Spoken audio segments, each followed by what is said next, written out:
Moments ago, Israel launched Operation Rising Lion, a targeted military operation to roll back the Iranian threat to Israel's very survival.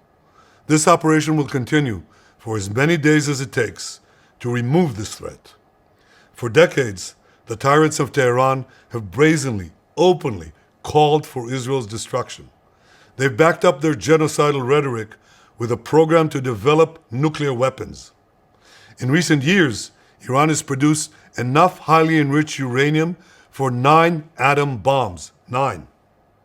In recent months, Iran has taken steps that it has never taken before, steps to weaponize this enriched uranium. And if not stopped, Iran could produce a nuclear weapon in a very short time. It could be a year, it could be within a few months, less than a year. This is a clear and present danger to Israel's very survival. 80 years ago, the Jewish people were the victims of a Holocaust perpetrated by the Nazi regime. Today, the Jewish state refuses to be a victim of a nuclear Holocaust perpetrated by the Iranian regime. Now, as Prime Minister, I've made it clear time and again, Israel will never allow those who call for our annihilation to develop the means to achieve that goal. Tonight, Israel backs those words with action. We struck at the heart of Iran's nuclear enrichment program. We struck at the heart of Iran's nuclear weaponization program. We targeted Iran's main enrichment facility in Natanz. We targeted Iran's leading nuclear scientists working on the Iranian bomb. We also struck at the heart of Iran's ballistic missile program. Last year, Iran fired 300 ballistic missiles at Israel. Each of these missiles carries a ton of explosives and threatens the lives of hundreds of people. Soon, those missiles could carry a nuclear payload, threatening the lives not of hundreds, but of millions. Iran is gearing up to produce 10,000 of those ballistic missiles within 3 years. Now just imagine 10,000 tons of TNT landing on a country the size of New Jersey. This is an intolerable threat. It too must be stopped. Iran is now working on what it calls the new plan to destroy Israel. You see, the old plan failed. Iran and its proxies tried to encircle Israel with a ring of fire and to attack us with the horrible attack of October 7th. But the people of Israel, the soldiers of Israel, rose like lions to defend our country. We crushed Hamas, we devastated Hezbollah, we hit Iranian proxies in Syria and Yemen. And when Iran directly attacked us twice last year, we struck back inside Iran itself. Yet in defending ourselves, we also defend others. We defend our Arab neighbors. They too have suffered from Iran's campaign of chaos and carnage.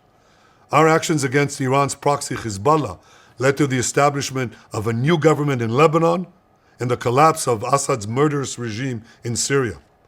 The peoples of those two countries now have a chance for a different future, a better future. So too do the brave people of Iran, and I have a message for them. Our fight is not with you. Our fight is with the brutal dictatorship that has oppressed you for 46 years. I believe that the day of your liberation is near. And when that happens, the great friendship between our two ancient peoples will flourish once again. I want to assure the civilized world, we will not let the world's most dangerous regime get the world's most dangerous weapons.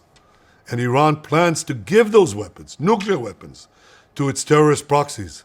That would make the nightmare of nuclear terrorism all too real. The increasing range of Iran's ballistic missiles would bring that nuclear nightmare to the cities of Europe and eventually to America.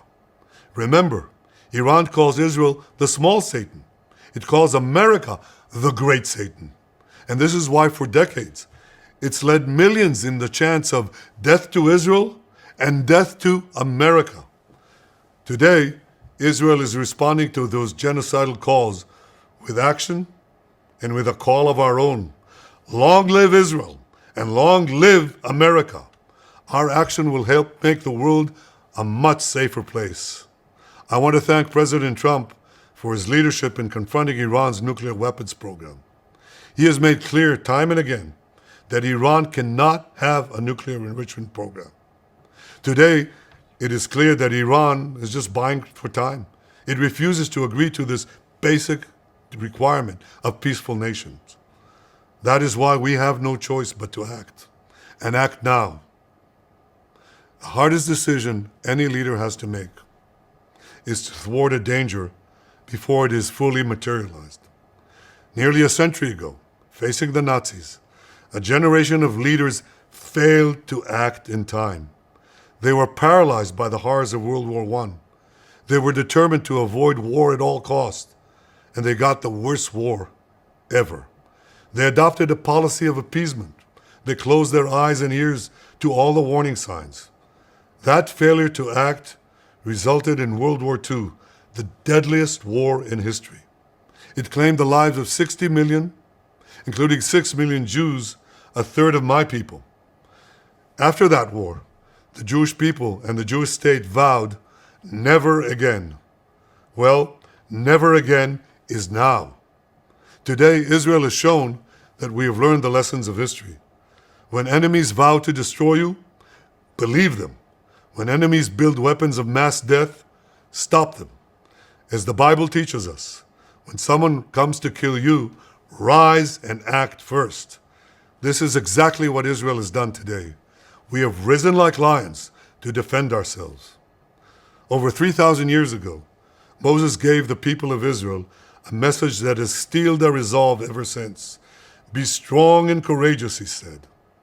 Today, our strong and courageous soldiers and people stand together to defend ourselves against those who seek our destruction. And by defending ourselves, we defend many others, and we roll back a murderous tyranny. Generations from now, history will record that our generation stood its ground, acted in time, and secured our common future. May God bless Israel. May God bless the forces of civilization everywhere. Thank you.